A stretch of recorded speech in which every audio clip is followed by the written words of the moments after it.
ကဲဒီအခန်းလေးကလည်းအိတ်ခန်း2ခန်းရေချိုးခန်း2ခန်းပါတယ်စုစုပေါင်း6ယောက်9ယောက်လောက်ထိတဲလို့ရတယ်9ယောက်ဆိုရင်တော့1ယောက်စာအဲ့အပို့ထိုးပြီးမှာပေါ့နော်6ယောက်ဆိုရင်တော့ကတင်က6ယောက်စာကွက်တိပဲเนาะနေရာက Central Ramanai shopping mall ကြီးကိုလမ်းလျှောက်သွားရင်3မိနစ်4မိနစ်အဲ့ဒါလောက်ပဲလမ်းလျှောက်သွားရတယ်ဆိုတော့ကအစားတောက်ပေါ်တယ်ဒီလမ်းထိပ်ထွက်လိုက်တာနဲ့တင်ကိုထိုင်းဆိုင်2ဆိုင်ရှိတယ်အရသာလဲကောင်းတယ် 7-Eleven လဲလမ်းထိပ်တယ်เนาะပြီးတော့ Top Supermarket ကလည်းလမ်းထိပ်ပဲဆိုတော့ဘာလို့ဝယ်ရတာအဆင်ပြေတယ်ချက်ပြုတ်စားမယ်ဆိုရင်လဲစားလို့ရတယ်အဝတ်လျှော်စဲပါညာလဲပါတယ် Central Ramanai ဆိုတော့ကဒီပတူနန်းတို့ Central Wall တို့မြို့ရဲကိုသွားမယ်ဆိုလို့ရှိရင်လဲကားမပိတ်ဘူးဆိုရင်10မိနစ်လောက်ပဲကားပိတ်ရင်တော့နည်းနည်းလေးကြာတတ်တာပေါ့လေဒီနားမှာဆိုရင်စေယုံစေကန်နေဆိုလဲအများကြီးပဲ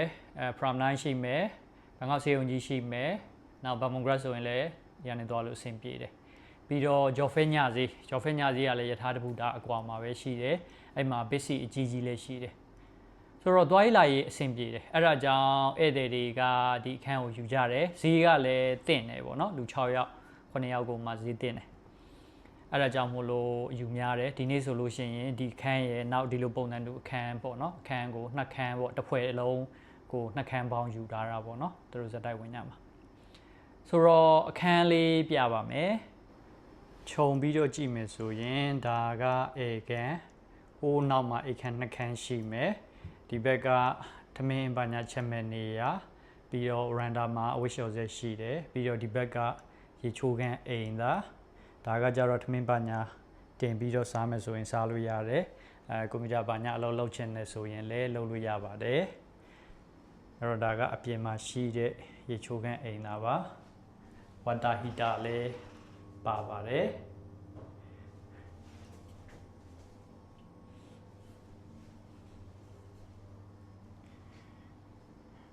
ပြီးတော့ဒီမှာက4ယောက်အိတ်လို့ရတယ်2ယောက်အိတ်ကတင်နှလုံးပေးထားတယ်နှလုံးချထားတာပေါ့နော်အဲ့တော့ဒီမှာ4ယောက်အိတ်ဟိုဘက်အခန်းမှာ2ယောက်အိတ်ချိန်တွေလည်းအများကြီးပေးထားတယ်အဲ့တော့ပြီးတော့ဒီမှာကရေချိုးခန်းအိမ်သားနောက်တစ်ခုအဲ့တော့ဒီအခန်းက master bedroom အနေနဲ့သုံးလို့ရတာပေါ့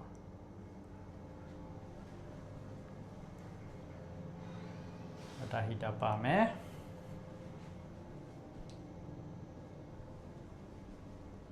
ခွင်းကတဲ့အဲ့တော့တယောက်ဆိုရင်တော့အေကန်မှာနောက်ကရင်တစ်လုံးထိုး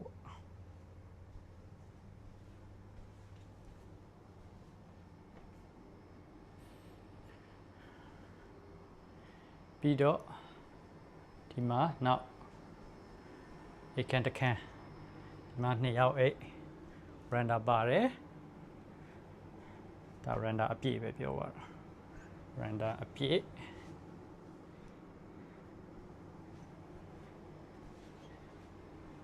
ပြီးတော့ဒီမှာကချက်မပြုတ်မယ်ဆိုရင်ချက်ပြုတ်ဖို့အတွက်မိဖို့တွေပါပေးထားတာပေါ့နော်ပေးထားတယ်ယူနီဘာညာအောက်မှာအဆုံးရှိတယ်နန်းဆုပ်တဲ့ဟာရှိတယ်ဒါပေမဲ့ဆိုတာနန်းဆုပ်တဲ့ဟာပေးစဉ်အောက်ရောက်နေတာပေါ့နော်အဲ့တော့ဒီမှာ အိုးရီခွက်တွေရဒီမှာရီခွက်တွေရတော့ဒီမှာခွက်တယ်အိုးရီရှိပါမယ်ပြီးတော့အဝတ်လျှော်စက်ကဒီမှာဒါကအဝတ်လျှော်စက်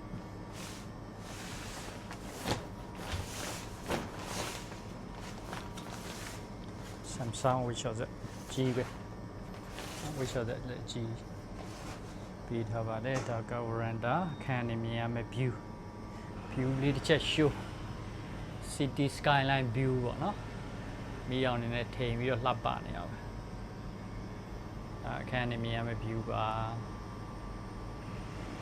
ပတ်ဝန်းကျင်ကတော့တိတ်ဆိတ်နေအောင်ဝေးလမ်းဖို့အတွက်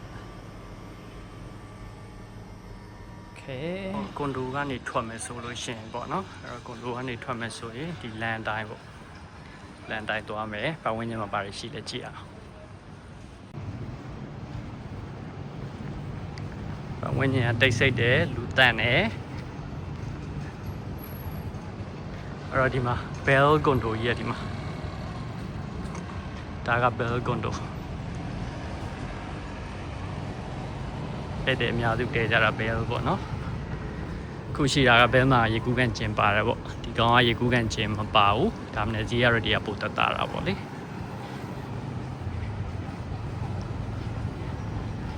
ပြီးတော့ဒီမှာ 7-Eleven ရှိတယ် 7-Eleven အကြီး 7-Eleven အကြီးရှိတယ်ရှိတယ်ပြီးတော့ဒီမှာစားတောက်ဆိုင်တွေရှိတယ်ယူရီးယားဆိုင်တွေပေါ့နော်ယူရီးယားဆိုင်2ဆိုင်ရှိတယ်ဒီဘက်က aircon မရှိဘူးဒီဘက်က aircon မရှိဘူးပြီးတော့ဒီဘက်ကဆိုင်ကဟိုဘက်ကဆိုင်က aircon ရှိတယ်အဲ့တော့ aircon ရှိတဲ့ဆိုင်မှာတော့ကျွန်တော်စားဘူးတယ်ကောင်းတယ်ဒီရတာကောင်းတယ်ပေါ့နော်အဲ့တော့ဒါကအခုလောလောဆယ်သူတို့မဖွင့်သေးဘူးညနေပိုင်းလောက်မှဖွင့်မှာထိုင်းမှာက12နာရီရှေ့ပိုင်းတိတ်လောက်ကြပုံမပေါ်စနစ်နောက်ပိုင်းမှာလောက်ကြတာညလုံးပေါ့နော်အဲ့တော့ညစနစ်1နာရီလောက်ထိပေါ့အဲ့တော့ဒီမှာစားပါယူရီးယားစားပေါ့နော်အဲ့တော့ဒါက 7-Eleven ပြီးတော့ဒီနေ့ကတနင်္ဂနွေနေ့တနင်္ဂနွေနေ့မလို့ပဲဆိုင်ပိတ်တာလားမသိတနင်္ဂနွေနေ့ပေါ့နော်တနင်္ဂနွေနေ့ဆိုတော့ပုံမှန်အဖြစ်ဆိုရင်ဒီမှာဈေးတန်းရှိတယ်ဒါဟိုတာပေါ့နော် Monday to Friday ပေါ့နော် Monday to Friday ဆိုဈေးတန်းရှိတယ်အခုကဈေးတန်းကပိတ်ထားတယ်ဒီမှာဒါဈေးပဲအဲ့ဒီဟာအဲ့ဒီအုပ်လေးဒီကောင်ပေါ့နော်ဈေးပဲဈေးသက်တာရောင်းတယ်ဒီကတော့ဒီဘက်ဝင်းကျင်ကအလုပ်သမားတွေကိုရောင်းပေးတာပေါ့လေဆိုတော့အဲ့တော့အလုပ်သမားဈေးဖြစ်တဲ့အတွက်ဈေးသက်တာတယ်ပြီးတော့ဒီမှာက Top Supermarket ရှိတယ် Top Supermarket ဒါတရုတ်ပစ္စည်းတွေရောင်းတာပေါ့နော်အဲ့တော့ဒီမှာကဒါ Bell Condo အဲ့ဒါကြောင့် Bell မှာတဲတဲ့လူတွေအားသာကြတော့အောက်ထပ်ဆင်းလိုက်တာတဲ့ Top Supermarket ပေါ့နော်ဒါပေမဲ့အခုဒီ condo ပေါ့ဒီ condo မှာတဲတဲ့လူလေအားသာချက်ရှိတယ်ဘာလို့ဆိုတော့အခုတလားလောက်ပဲရှောက်ရတာပေါ့နော်ရှောက်လိုက်ရင်ဒီမှာ Top Supermarket ရောက်ပါပြီ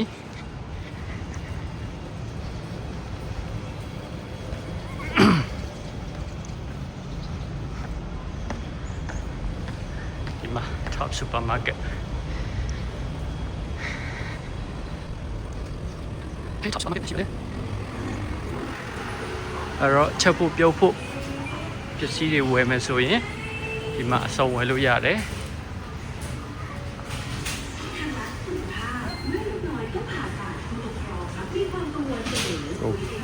လူတွေရှောက်နေတယ်။မောင်နေ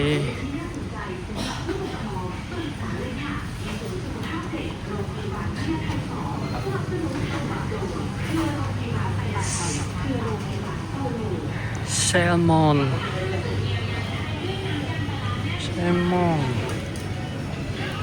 ဒီမှာလည်းစားတော့တွေရောင်းတယ် fresh တွေ55ဘတ်29ဘတ်ပဲရှိတယ်149 state တွေစုံပေါ့နော်ရှိပါတယ်အဲ့တော့ဒါကဒီမှာသားငါချက်ဖို့အတွက်ဝယ်မယ်ဆိုရင်ဝယ်လို့ရတယ်ဒါကသားငါချက်တဲ့ဟာပေါ့နော်ချက်မဲ့ဟာပြီးတော့ဒီမှာအတီးရွက်အတီးတွေမျိုးစုံရှိတယ်ဒါက top ပေါ့နော်အဲ့တော့ဒီမှာချက်ဖို့ပြုတ်ဖို့ဈေးလာဝယ်လို့ရတယ်အဲ့လိုမှမဟုတ်ရင်ဆက်ထွက်သွားမယ်ဆက်ထွက်သွားမယ်ဆိုတော့ဒီမှာကဖေးအမေဇုံရှိတယ်အဲ့ကဖေးအမေဇုံရှိတယ်ဒီမှာပါပါဒီမှာကြီးတော့ဒီမှာစားရအောင်ဆက်နေစားပါညာစားစားရှိတယ်ဝေးဒီမှာတော့ပုံပေါ်ရှိတယ်ဆိုင်ပါအဲ့မှာစားဆိုင်ဒီဆက်ရှိအဲ့တော့ဒီရှောင်းမော်ပေါ့မယ်ဒီကတော့ဒီကတော့တော့တော့လောက်ရဒီဆုံးနေကြရတယ်ဆိုင်看了。တော့အစာဦးတွေကဝင်လာတာပေါ့နော်အစာဦးတွေကဝင်လာတာအစာဦးတွေကမဟုတ်ဘဲနဲ့ဘေးနားကနေဖြတ်ပြီးတော့ရှောင်မယ်ဆိုရင်အခုဒီလမ်းပေါ့နော်ဒါဒီတဲ့ထောင်တက်လာတာပေါ့这个上面来往上面一样。哇，这个上来一样，这上面，这上面，来了，难搞啊！哎，难搞了，这个东西，上面要拿线要要背过，不用上不拿呀，这个要背过，不行要了，然后看不了了。然后超到线要背，线要背，然后背就现在要背了。ပြီးတော့ဒီမှာလမ်းလျှောက်လာပြီဒီမှာကြည့်လိုက်တာ shopping mall Central Ramana shopping mall Robinson အဲ့ဒီမှာလည်း top ရှိတယ်နောက် food court တွေရောပါတယ်အစုံပေါ့နော်ဒါတော့ shopping mall ကြီးအထက်လိုက်ဒီငါတက်ပေါ့ရှိတယ်ဒါကပန်အဲ့တော့ဘန်ကောက်ပန်ကိစ္စဘာညာလုပ်ချင်ဒီမှာလုပ်လို့ရတယ်ဘန်ကတော့ပေါ်ပါတယ်ဒီနားမှာဒီမှာဘန်ကောက်ဘန်ရှိတယ်ဒီ shopping mall 4လွှာလား5လွှာလားမသိအဲ့ဒီမှာဘန်အကုန်ရှိတယ်ကက်စီကွန်ခရွန်ထိုင်းခရွန်စီရီဘန်ကောက်ဘန်နောက်ကျန်တဲ့ဘန်တွေရောပေါ့နော် TTB လားမသိအဲ့ဘန်တွေရောအစုံရှိတယ်ဒါတော့အခုဒီမှာဘန်ကောက်ဘန်လူရှင်းတယ်ဟိုမှာတော့လူရှုပ်တာပေါ့နော် shopping mall ဆိုတော့အဲ့တော့လူရှင်းတဲ့နေရာလိုချင်ရင်အဲ့ဒီကိုသွားပြီးတော့ဒီမှာ night market ဒါကညပိုင်းမို့လို့မနက်ပိုင်းမို့လို့လူမရှိတာညပိုင်းဆိုလူအပြည့်ပဲကျော်ဖဲ night market ကအဲ့ဒီမှာနော်ကျော်ဖဲ night market ကအဲ့ဒီမှာအခုကျွန်တော်ကဒီဘက်ကိုသွားမှာဒီဘက်ကိုသွားမှာဒီရရှောက်ဘယ်တော့ဘယ်လိုအားလုံးဆက်လုပ်ပါဒီမောဘယ်တော့မှမကြည့်ဒီပါစားလေတော့ဘယ်ကကူပေါ်လမ်းကူလို့လူလက်စားမလာတော့မလာကြည့်မလာကြည့်ဒီစား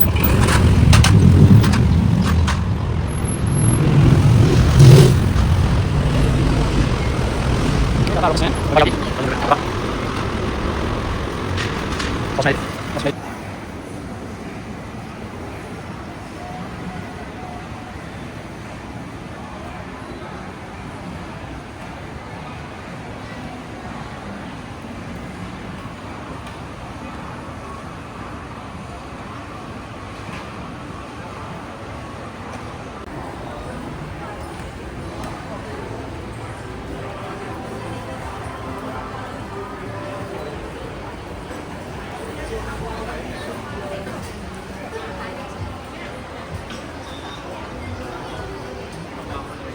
ဒါက street food တွေအနက်ပိုင်း street food စားခြင်းရင်ဒီမှာလာဝယ်စားလို့ရတယ် parcel လေးဆွဲလို့ရတယ်ငါးတွေကြော်ရတာရှယ်ပဲငါးတွေကြော်ရတာရှယ်မမဆုပ်စုံပဲဘာကအတီးဒီမျိုးတော့ပါနော်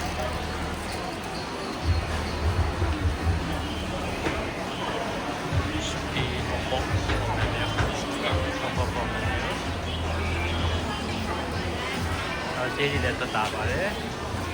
ဒါကအတီ drinks ဒီမှာပြောတာပေါ့နော်။ဒီမှာ100ပဲရှိတယ်။ဟုတ်ပြီနော်။ဒီကောင်ဆိုရင်100ပဲရှိတယ်။အဲ့တော့Central Wall တို့ပတ်တူနန်းတို့မှာ300ရောင်းတယ်။300ရောင်းတယ်။ပြီးတော့ house share ပဲဟာ။ဒီ juice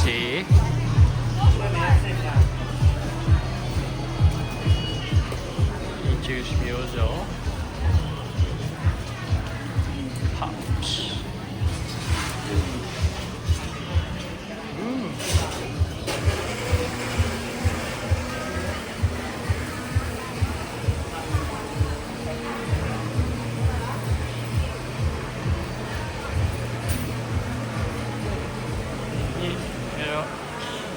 စပန်ဆာစားခြင်းလည်းဒီမှာမျိုးစုံရှိတယ်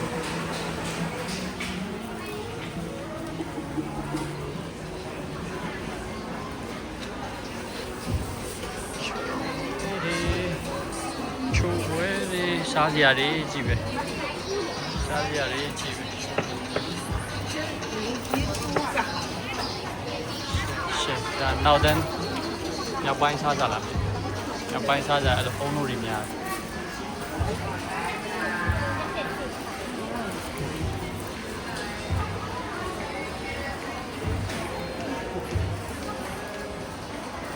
အများကြီးပဲကျွန်တော်ပါဆယ်ဆွဲဝါကျင်တာနောက်တစ်ခန်းတော့ပြရမှာတစ်ခန်းတော့ပြရမှာ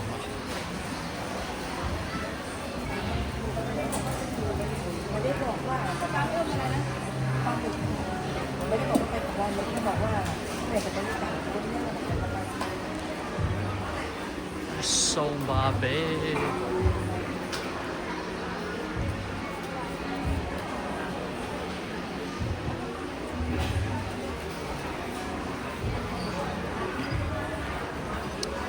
ဒါတော့ပါဆယ်ပေါ့နော်ပါဆယ်ဆွဲမဲ့သူတွေပေါ့ဒ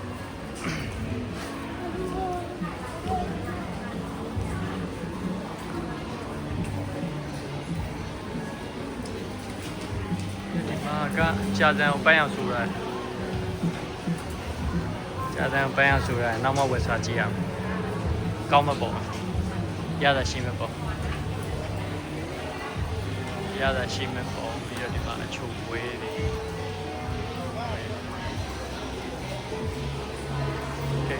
အဲ့တော့ဒါက street food အဲ့တော့ဒီဘက်ချမ်းဟိုဘက်ဒီဘက်နှစ်ခုလုံးမှာဆိုင်နေရှိတယ်စားတောက်ဆိုင်နေရှိတယ်တော့မပြတော့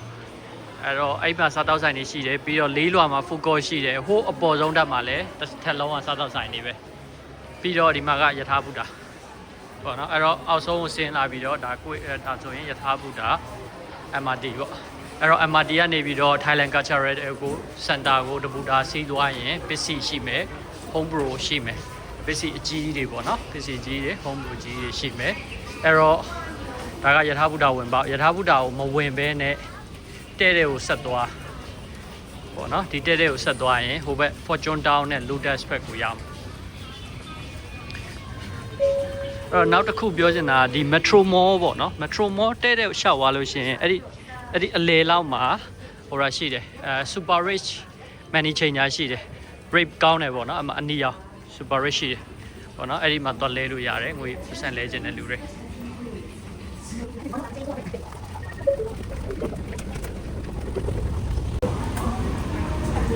ဲ့တော့ဒါဒလီကနဲ့တက်လာမယ်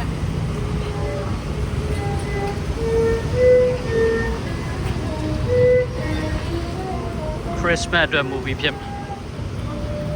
အဲ့တော့ဒီဘက်ချမ်းရောက်ပြီအဲ့တော့ဒါကFortune Town ပြီးရင်ဟိုဘက်ချမ်းမှာက Lotus အဲ့တော့ဒီမှာက Lotus အစာလေးမြင်နေရတယ်ပေါ့နော်အဲ့တော့အခုကျွန်တော်ဒီကနေတော့အဲ့တော့